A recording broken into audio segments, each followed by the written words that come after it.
Today we begin reading from the Sermon on the Mount in the Gospels, and this is such an important group of teachings that we're actually going to read these 6 Sundays in a row. So that emphasizes the importance the church places on this sermon. And it comes from Matthew chapters 5 to 7, and it's probably, if you want to look at one place that distills what it means to live the teachings of Jesus, it'd be this sermon, Matthew 5 to 7. And it begins today with the Beatitudes. Now, the literal translation of blessed simply means happy. And so what Christ is giving us with these teachings, with the Beatitudes, is the path to happiness. Now, ultimately, all of us want to seek fulfillment. We want happiness in life. Nobody wants to be miserable. Nobody wants to be unfulfilled. But the unique thing about Jesus' teachings, in contrast to so many other promises that we hear, are that his teachings actually work. If we follow them, they've been proven generation after generation throughout time that these actually work. These are the authentic path to happiness. If we look at current trends, and especially with young people in our society, and I think a lot of this is because of the spread of social media, a lot of people seek happiness in affirmation from others. It's important to them that everybody else affirms them in their views or their lifestyle, that they view that as the secret to happiness. If we just get enough likes or enough followers on social media, enough people affirming us, that's going to bring us true happiness. And there's a lot of confusion among young people with these gender ideologies that are floating around.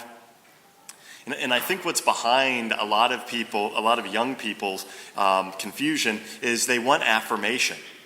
They want to feel special. And they want to find an identity that people are going to affirm and that's going to make them feel special.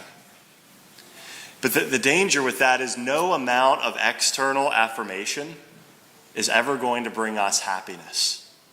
If we're constantly dependent upon what other people are saying about us, then we're never going to find any stability or any peace interiorly. Affirmation from others can inflate us, and it can give us kind of a short-term rush. But if that's what we're seeking, in the long term, it leaves us empty. And it's actually the opposite of what's necessary to bring real happiness. As we hear in the first Beatitude, happiness comes from being poor in spirit. Blessed are the poor in spirit. What does that mean? Well, first of all, that's internal. It's an internal disposition. And what it means is that we recognize internally that God is everything and that we are nothing without him. The reason why we have value and why we have meaning is because each one of us is willed to exist and loved by our Heavenly Father. When we have the spiritual disposition, when we realize that we have value because of who it is that created us and loved us, because of our Heavenly Father, then that gives us an internal peace and happiness that no external circumstances can take away from us. It gives us a stable foundation for inner and lasting peace and happiness because it's rooted in truth, and it's that truth that's the gateway to a life with God and to real happiness. Jesus said, "Happy are the meek." Well, what does it mean to be meek? It means being gentle with others and not abrasive or angry. If we have anger brewing within us, if we're fuming internally, then we're not going to find happiness. And so the alternative is meekness. And it actually takes a lot of strength to be meek because we're going to face people who are angry towards us, people who might be abrasive or vindictive against us. And it takes a lot of strength to not retaliate. But it's through that process that we're purified, that we learn to bear wrongs patiently, and to not have an ego that causes us to want to retaliate every time someone harms us. To bear wrongs patiently is a spiritual work of mercy. And as Christ says, the meek will inherit the land. Maybe not in this world, but certainly the true promised land in the next. And so as we look through these Beatitudes, the more we follow them, the happier we're going to be. And within our local communities, the more Christian we become and the more we're following the Beatitudes, the happier our local communities and our families are going to be. And the reverse is true. The less Christian people are, the less they're living out the Beatitudes, the more unhappy they're going to be. And I think we can see that if we look at the culture around us.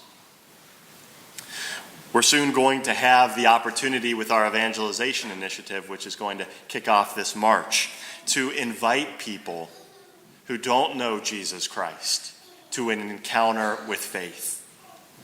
To invite people who might be living lives deep down of unhappiness and misery, to invite them to encounter a life of true and authentic happiness and peace.